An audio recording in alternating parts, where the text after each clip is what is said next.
സച്ചേട്ടാ, അമ്മയെ പോലീസ് കൂട്ടിക്കൊണ്ട് പോയെന്ന്. അമ്മ ഇപ്പൊ സ്റ്റേഷനിലാണ്. ഫോണില്. സച്ചേട്ടാ, എനിക്ക് പേടിയാവുന്നു. ശരത്തിനെ പോലീസ് സ്റ്റേഷനിൽ ഹാജരാക്കാതെ അമ്മയെ വിടില്ലെന്ന് എസ് ഐ സാർ പറയുന്നത്. നീ കരയാതെ, ഞാൻ ഇപ്പൊ അങ്ങോട്ട് വരാം. നീ കരയണ്ടേ? നമുക്ക് അങ്ങോട്ട് പോവാം. നീ പെട്ടെന്ന് റെഡിയാവും. ചെല്ല്. അമ്മ, എന്നാലും ശരത്ത് കാരണം അമ്മ എങ്ങനെ ഇവിടെ? മുമ്പ് അവൻ കാരണം നിങ്ങളുടെ അച്ഛനെ ഇതുപോലെ പിടിച്ചോണ്ട് വന്നത്. ഇവിടുന്ന് ഇറങ്ങിപ്പോയ ആളാ ഇപ്പൊ ഞാനും. എന്തിനാ മോളെ ഇനി ജീവിച്ചിരിക്കുന്നത്? അമ്മേ, അങ്ങനൊന്നും പറയാതെ. ശരത്ത് എവിടെയുണ്ടെന്ന് ഇവര് ചോദിക്കുന്നത് അറിയില്ലെന്ന് പറഞ്ഞിട്ടും ഇവര് വിശ്വസിക്കുന്നില്ല. മോളെ, അവനെ ഇവിടെ കൊണ്ടുവരാതെ എന്നെ വിടില്ലെന്നാ പറയുന്നത്. അമ്മ ഇങ്ങനെ കരയല്ലേ? ഞാൻ സാറിനോട് സംസാരിക്കട്ടെ. രവതി വാ. സാർ നമസ്കാരം. എന്തിനാണ് സാർ ഞങ്ങളുടെ അമ്മ ഇങ്ങോട്ട് പിടിച്ചോണ്ട് വന്നേ? കള്ളനെ കൂട്ടുന്ന ഇങ്ങനെയൊക്കെ ചെയ്യേണ്ടി വരും. എത്ര ചോദിച്ചിട്ടും അവൻ എവിടെ ഉണ്ടെന്ന് അവര് പറയുന്നില്ല. അറിയാതെ എങ്ങനെ പറയും സാർ? ശരത്ത് എവിടെ ഉണ്ടെന്ന് ഞങ്ങൾക്ക് പോലും അറിയില്ല.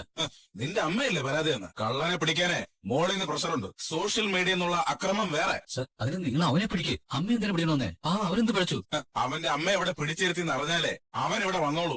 ഇവിടെ വന്ന് കീഴടങ്ങും. സാർ, ഒരു തെറ്റും ചെയ്താൽ അവരിവിടെ പിടിച്ചോണ്ട് വന്നത് ശരിയല്ല. അവര് വിടണം സാർ. നീ എന്താ ഓർഡർ ഇടണം? ശരത്ത് ഇപ്പൊ എവിടെ ഉണ്ടെന്ന് നിനക്കറിയാം. പോലീസുകാരെ വീട്ടിൽ വന്നപ്പോ അവനെ സ്റ്റേഷനിൽ എത്തിക്കാന്ന് പറഞ്ഞ് നീ അവനെ തന്ത്രപരം ഒളിപ്പിച്ചില്ലടാ. നിന്നെ പോലെയുള്ള കുറെ എണ്ണത്തിനെ ദിവസം കാണുന്നവനെ ഞാൻ. നല്ല ബുദ്ധിശാലിയാണെന്ന് നീ കരുതണ്ട. സാർ, എന്റെ അമ്മയ്ക്ക് ഒന്നും അറിയില്ല. അവൻ എവിടെയാണെന്ന് പോലും അറിയില്ല. അവനെ കുറിച്ച് ഇങ്ങനെയൊക്കെ കേൾക്കേണ്ടി വന്ന എന്റെ വിഷമത്തില അമ്മ.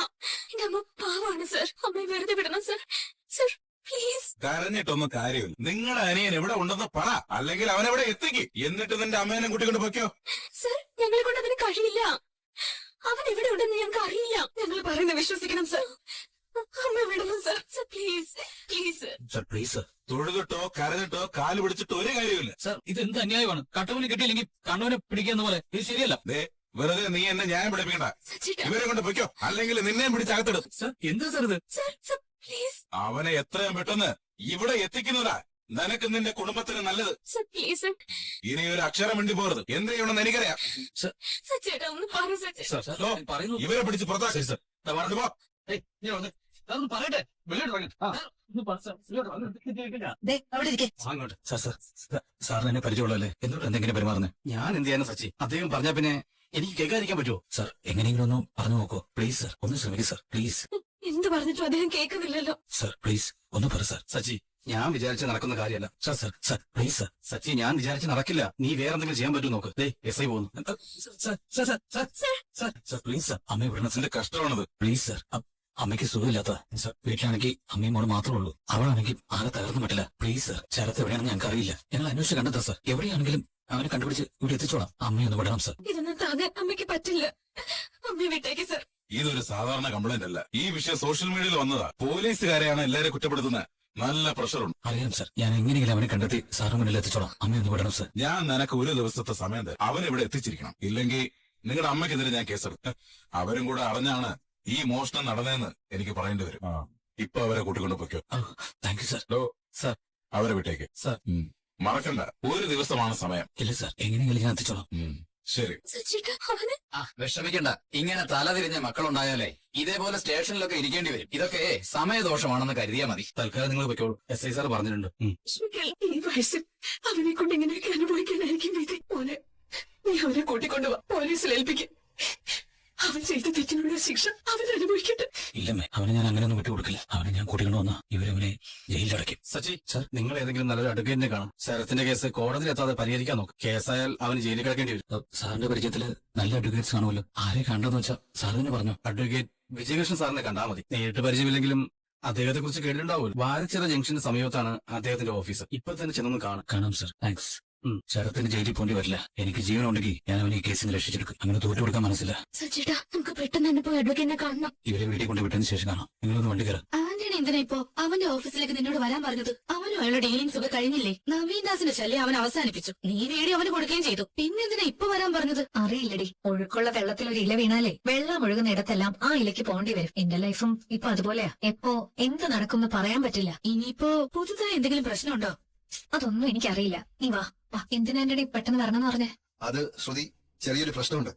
എന്ത് പ്രശ്നം? പറഞ്ഞു മനസ്സിലാക്കുന്നതിനേക്കാൾ കണ്ട് മനസ്സിലാക്കുന്നതാണ് നല്ലത്. നിങ്ങള് വാ. ശ്രുതി, എന്താടി? നീ വന്നേ. ഇതാ കാണ്. എന്താ ഇവന് പറ്റിയത്? നല്ലോണം പെരുമാറി. ബോംബെയിലേക്ക് പാഴ്സൽ ചെയ്യാന്നാ വിചാരിച്ച്.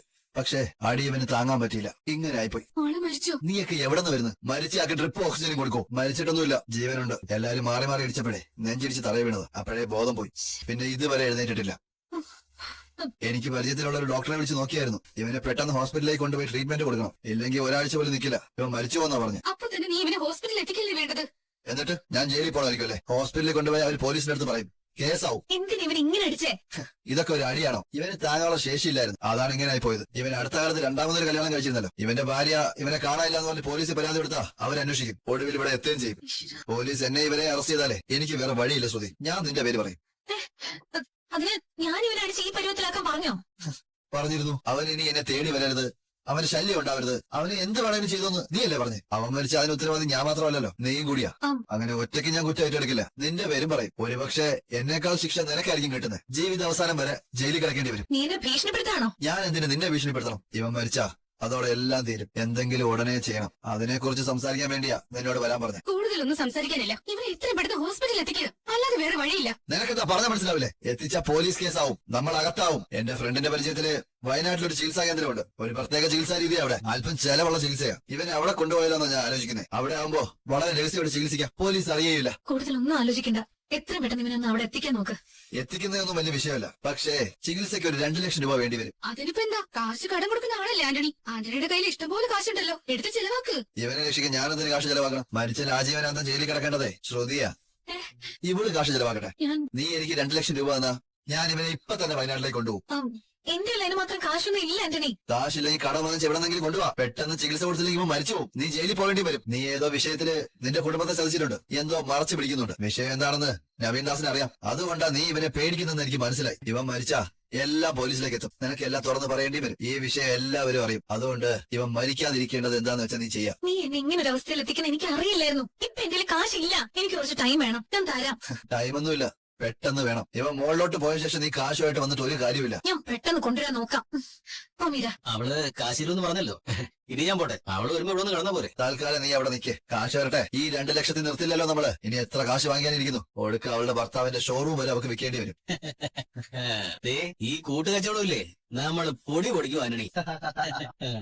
സാർ, എന്റെ പേര് സച്ചിൻ അല്ലേ? താങ്കളുടെ അളിയൻ ശരത്തിന്റെ കേസുമായി ബന്ധപ്പെട്ട് സംസാരിക്കാനല്ലേ വന്നത്? ഇതെങ്ങനെ സാറിനറിയാം? സ്റ്റേഷനിൽ നിന്ന് നിങ്ങളെ ഇങ്ങോട്ടേക്ക് പറഞ്ഞു വിട്ട വിനയൻ സാറ് എന്നെ വിളിച്ചിരുന്നു. എല്ലാ കാര്യങ്ങളും പറഞ്ഞിട്ടുണ്ട്. സച്ചിയുടെ അമ്മയുടെ കയ്യിൽ നിന്ന് ആ പയ്യൻ പൈസ മോഷ്ടിച്ചത് അല്ലേ? അതെ സാർ. കോളേജിൽ പഠിക്കുന്ന പയ്യനല്ലേ? മോഷണം അവന്റെ സൈഡ് ബിസിനസ് ആണ്.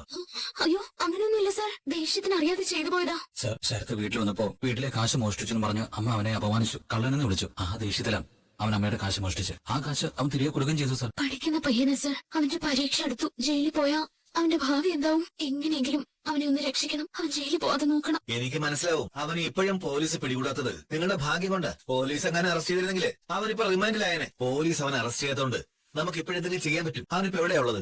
സാർ, അത് നിങ്ങൾ പോലീസിനോട് പറയണ്ട, പക്ഷെ എന്നോട് പറയാം. പറഞ്ഞാലേ എനിക്ക് എന്തെങ്കിലും ചെയ്യാൻ സാധിക്കൂ. സാർ, അവനെ എന്റെ ഒരു ഫ്രണ്ടിന്റെ വീട്ടിൽ ഒളിപ്പിച്ചിരിക്കുക. പോലീസ് അവനെ അന്വേഷിക്കുന്നുണ്ട്. ഒരിക്കലും പിടികൊടുക്കരുത്. ഇത്തരം കേസുകൾ കോടതിയിലെത്താതെ ഒത്തുതീർപ്പാക്കുന്നതാണ് നല്ലത്. അതിന് കുറച്ച് കാശ് ചെലവാവും. തൽക്കാലം അവിടെ നിൽക്കട്ടെ. കാശ് ചെലവാകാതെ ഒത്തുതീർപ്പാക്കാൻ പറ്റുമോ നമുക്ക് നോക്കാം. ശരത്തിനെതിരെ കംപ്ലൈന്റ് കൊടുത്ത ആള് കംപ്ലൈന്റ് പിൻവലിച്ചാൽ ഈ കേസ് ഇല്ലാതാവും. പിന്നെ അപ്പൊ ഇതൊരു പ്രശ്നമില്ല. നിങ്ങൾ ചെന്ന് നിങ്ങളുടെ അമ്മയോട് പരാതി പിൻവലിക്കാൻ പറയൂ. അമ്മ പരാതി പിൻവലിക്കില്ല സാർ. നിങ്ങൾ ട്രൈ ചെയ്ത് നോക്കൂ സച്ചി. ഞങ്ങൾ പറഞ്ഞ അമ്മ കേൾക്കില്ല. അവര് പറഞ്ഞാൽ കേൾക്കൂന്ന് വിശ്വാസമുള്ള വേറെ ആരെങ്കിലും കൊണ്ട് പറയിപ്പിക്കും. രേവതി, അമ്മയോട് സംസാരിക്കാൻ അച്ഛനോട് പറഞ്ഞാലോ? അച്ഛൻ ഈ കാര്യത്തിൽ ഇടപെടുമെന്ന് എനിക്ക് തോന്നുന്നില്ല. നിങ്ങളെന്ന് അദ്ദേഹത്തോടൊന്ന് പറഞ്ഞു നോക്ക്. ശരി സാർ, ഞങ്ങൾ അച്ഛനോട് പറഞ്ഞു നോക്കാം.